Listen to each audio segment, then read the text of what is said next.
Imagine living in a house where the floor is made of eggshells. You can't see them. No one told you they're there. But your feet know. Every step is careful. Every movement is measured. You learn to walk so lightly that eventually you forget you're doing it at all. That's what it's like growing up in a home where emotional safety was never guaranteed, where a parent's mood could shift without warning, where the wrong word, the wrong expression, the wrong amount of noise could change the temperature of the entire house in a second. And here's the thing most people miss about this. It doesn't just live in your memories. It lives in your body. Your nervous system learned the rules of that house, and it never got the memo that you left. So even now, in safe rooms with safe people, part of you is still walking carefully, still scanning, still bracing. What we're doing in this video is different from a typical list. These 7 signs are ordered from the most subtle to the deepest. If the early ones feel familiar, stay with it, because the further you go, the closer you get to the part of this that most people never put into words. Before we begin, I want to name what's actually happening underneath all of this, because it's the thread that connects every sign you're about to hear. When a child grows up in an unpredictable environment, their nervous system doesn't just feel afraid sometimes. It recalibrates. It shifts its entire baseline. The dial that's supposed to sit at calm gets permanently nudged toward alert. Not because anything is wrong with you, but because your body did its job. It adapted to a world where danger didn't announce itself, so it learned to detect it early. That's hypervigilance, and it's not a flaw. It's a setting your nervous system switched on to protect you, and never switched off. Every sign in this video is what that setting looks like when it's still running in the background of an adult life. We're starting with the quietest one, the one you barely notice, and working our way down to the one that sits deepest. Number 1. The most subtle sign. You listen before you enter a room. You do it without thinking. You pause at a doorway just for a half second and listen, not for words, for atmosphere, for the pitch of a voice, for silence that feels too heavy. You're reading the emotional weather before you step into it. Most people walk into rooms. You assess them first, and your body does it before your mind even catches up. A slight tilt of the head, a pause in your breathing, your hand hovering on the door handle just long enough to gather information. This is your nervous system running its earliest, lightest scan. You learned it because in your house, the mood behind a door could change what kind of evening you were about to have. So you built a habit of checking the forecast before you walked outside. The habit is so quiet that most people who have it don't even know it's there. Number 2, a little louder now. You notice micro shifts in people that everyone else misses. A jaw that tightens by a fraction, a sigh that's half a second longer than usual, a smile that doesn't quite reach someone's eyes. You register these things instantly, automatically, like your brain has an algorithm running in the background that other people simply don't have. And it goes beyond noticing. You interpret. That tightened jaw means they're frustrated. That sigh means they're withdrawing. That smile means they're performing. You've assembled an entire emotional vocabulary built from micro-expressions, because in your childhood home, the big emotions weren't the danger. The small shifts before them were. The yelling wasn't the threat. The silence before the yelling was. This is your system's second-level scan. It's no longer just listening at the door. It's actively mapping every face in the room for early signs of change. Your body's doing this even when your conscious mind is having a perfectly normal conversation. You're split, half here, half monitoring. Number 3, deeper now. You rehearse conversations in your head before you have them. Not just important conversations, small ones. A text to a friend, a question to a coworker, a phone call to make a simple appointment. You play out the words, anticipate reactions, adjust your phrasing, predict the worst version of how it could go, and prepare your response to that version too. This isn't anxiety in the clinical sense, though it often gets labeled that way. It's a survival script. In your childhood home, the wrong word at the wrong moment could change everything, so you learn to pre-test every sentence before it left your mouth. Your body remembers the stakes, even when the actual stakes are zero. And here's where the somatic layer shows up. While you're rehearsing, your chest tightens slightly, your shoulders lift, your breathing gets shallow. Your body is physically preparing for a confrontation that hasn't happened and probably won't. But it doesn't know that. It's still rehearsing in the house where words had consequences.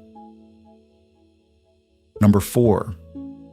This is where it moves from mind to body. Your body braces before someone speaks. Someone calls your name from another room, and before your brain has time to think, your stomach drops, your shoulders tense, your breath catches. It's not fear exactly. It's readiness. A full-body flinch that happens so fast you might not even register it consciously, but your muscles do. This is your nervous system's startle response, and it's been calibrated by years of living in a home where a raised voice, a sharp tone, or even your name being called could mean anything. Your body learned to brace first and evaluate second, because in that house, evaluating first was too slow. You might notice it in quiet ways. You tense when you hear a door open. Your jaw clenches when a phone rings. You flinch slightly when someone's tone shifts, even in a friendly conversation. These aren't choices, they're echoes. Your body is still flinching at sounds from a house you no longer live in. Number 5. Deeper still. You apologize for things that aren't your fault. Someone bumps into you and you say sorry. The weather ruins a plan and you feel the urge to take responsibility. A friend is in a bad mood and something in your chest whispers that you probably caused it. You apologize preemptively, reflexively, for existing in a way that might inconvenience the emotional state of the room. In the Eggshell house, blame had a way of landing on whoever was nearest. If a parent was upset, it wasn't just their mood.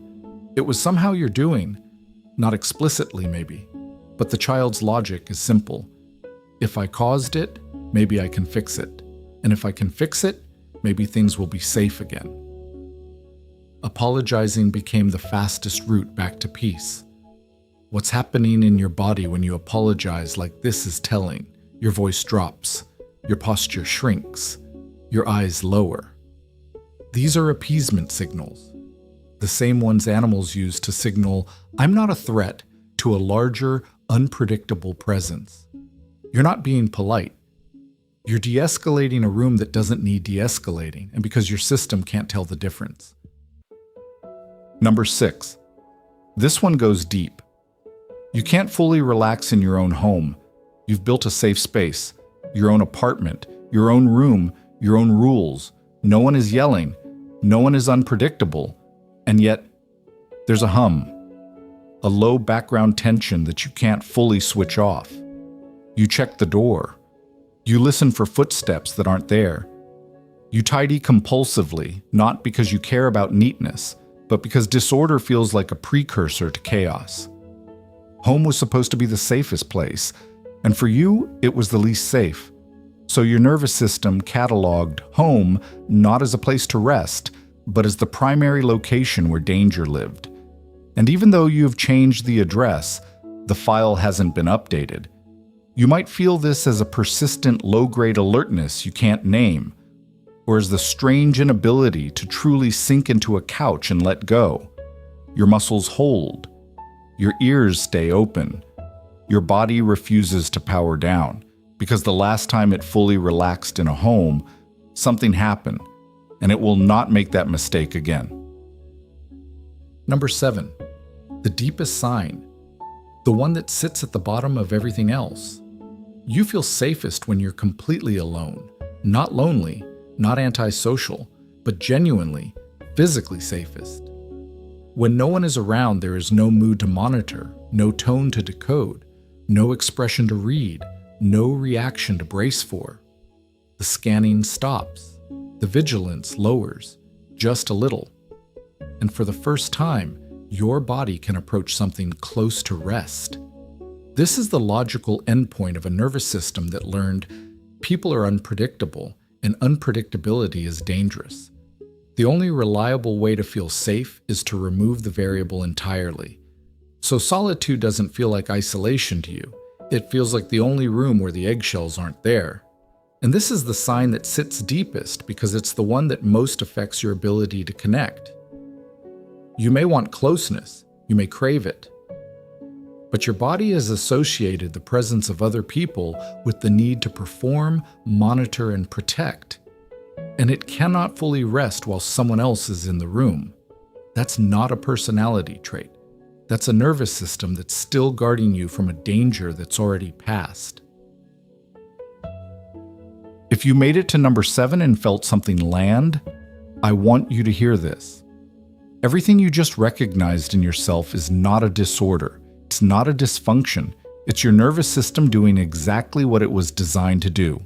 Protect you in an environment where safety wasn't guaranteed. The problem isn't that you learned these things. The problem is that the setting is still on. The scan is still running.